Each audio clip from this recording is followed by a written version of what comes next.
knew the Rolling Stone thing was a hoax. Like I was like the first. Well, let's explain to people who might not be aware of what this was. So you were one of the first people that did this. I was calling bullshit. Like it's one of the reasons why I wanted you on the show. And then one of the things that I did was I called up some people at the fraternity, and it seemed like an obvious thing to do. And I was like, "Yeah, was there a party?" Let's explain the so story. All right. So there's a story that runs in Rolling Stone magazine. And what happens is that it's basically this story. It's written by this woman, Sabrina Rubin Erdely, and the story is about a gang rape, like a brutal gang rape that occurs at UVA, University of Virginia.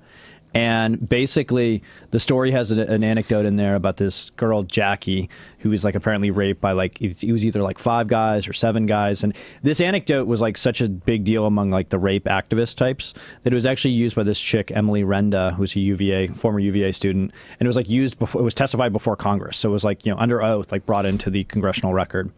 And I was just, you know, the gang rape was so ridiculous to me because it was apparently like over hours. And I was like, what college dude has like the stamina to go for hours? So that was like the first, no, I mean like legit though, like that was like the first tip off to me. And then the other thing too was it was like so graphic, so violent. And it was like apparently at a party. So I was like, all right, there's a lot of stuff here that you can just kind of like tease apart. And then what happened was I figured out the girl's name. Like I went through and researched, like, you know, talked to some people at UVA, got like a list of all the kind of campus feminists and kind of just cross-referenced it. Spent a long time kind of finding it. And anyway, so I found her name, or, you know, his name's Jackie Coakley. And I was like, I published the name of her. And I knew that all these like people would freak out on Twitter about it and like freak out in the media. But something like 150 to 200 newspapers said that I outed a rape victim. And like my own mother called me up like complaining about it. And I was like, Mom, like, trust me, like this is not what it appears to be. And by the way, those newspapers still haven't like done retractions or anything. And these are like U.S. News and World Report. I mean, all these things. They all got me thrown off Twitter for like outing this rape victim. And she wasn't a victim. You know, it was like the weirdest like post. But you didn't totally know though. No, I did. How did you know that she wasn't a victim? Because I called up enough people and I knew enough of the details that the whole story was like just falling apart. Like there was no party that night. There was, I mean, she had a history of making up other stuff in the past. Like I talked to somebody, she's like, you know, who was like kind of close with her. I looked into like the 3 people who were quoted in the article, who were kind of like anonymously quoted. And then I started looking into more and more on Sabrina Rubin Erdely, discovering that she'd gotten in trouble for like faking stuff in the past. And I was like, all right, this is not legit. Like this is fake. What kind of stuff had she faked? I mean, I put up some videos on my site at Got News, but basically her very first story she ever did for Rolling Stone was an interview of a profile of a country singer where she got a lot of facts just basically wrong, and then she started fabricating, and she's actually talked about it on video about how she's gotten these things wrong. And so she fabricated shit, and she still got published in Rolling Stone after this was been... Correct, and this was like when she was a college student. So her entire career basically starts as winning the College Journalism Award from Rolling Stone, while she was, you know, at UPenn working with Glass, you know, Stephen Glass, the guy who was, you know, famous fabricator, the New Republic, and she basically her college, you know, her career, her entire life is at Rolling Stone. And she was talking about things like how she likes to shop around for victims. I mean, these are like her verbatim quotes, how she has a good BS detector. I mean, go and watch the videos. I mean, I put them all online on YouTube. And they're kind of wild. It's such a fucking explosive subject. It's so dangerous because real gang rapes, real rapes, excuse me, are horrific.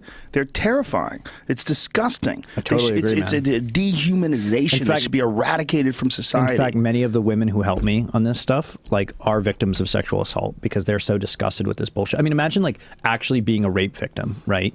And then like having to deal with all these bullshit posers pretending to be rape victims. And imagine how like infuriating that is. It's infuriating just hearing about this. That Rolling Stone failed every single checkpoint of journalism. They did no background check on this whatsoever. Yeah. They did no vetting of the source. They did everything they did violates journalism. Did you see the movie Almost Famous and how they have like the famous Rolling Stone fact checkers? Yeah. I kept wondering like when are they going to show up? You know, like when are they going to like right. But it makes you wonder about like the whole publication, other shit. Like, I mean, I know Michael Hastings was a great reporter and everything, but people call bullshit on some of his stuff too. And obviously we can't check now because he's dead, right? But like, it makes you wonder about all the other reports that they do there, because if they're so falling down on this one story, and apparently like, you know, she's gotten other stuff wrong on other stories as well, not just the one I mentioned, but like I wonder what, if their standards are so lax for her, what the standards are like for the other writers too. Well, it's always a problem when, because of a salacious story, because of anything that's big and juicy, you can become a star. Yeah, Glenn totally. Greenwald is a star. Yeah. And he's a star for a legit reason. I mean, what he did was a legit story. Totally agree. Totally agree. But he's a star now. And so there's a lot of people that may be less scrupulous that are looking at that and they're saying, if I can get some of that juice, and if I can find a juicy story that I can cling to, I can also become a star. You know what's weird to me? So like, I like taboos. Like for me, like the whole point of being a journalism, or being in journalism, is to basically tell stories that no one else will tell. Because first of all, it gives you a monopoly, right? If no one's talking about a topic, then you like own that topic, right? And then second of all, like there are a lot of taboos in our society, like race, rape, military industrial complex, Drugs. drugs. I mean, you could basically, figure them, genetic, differences in intelligence. I mean, that's a big one that we're not supposed to talk about. And for me, like what's weird about this is that journalism increasingly is used to like justify the state, justify power, justify like, basically to push agendas that then become law.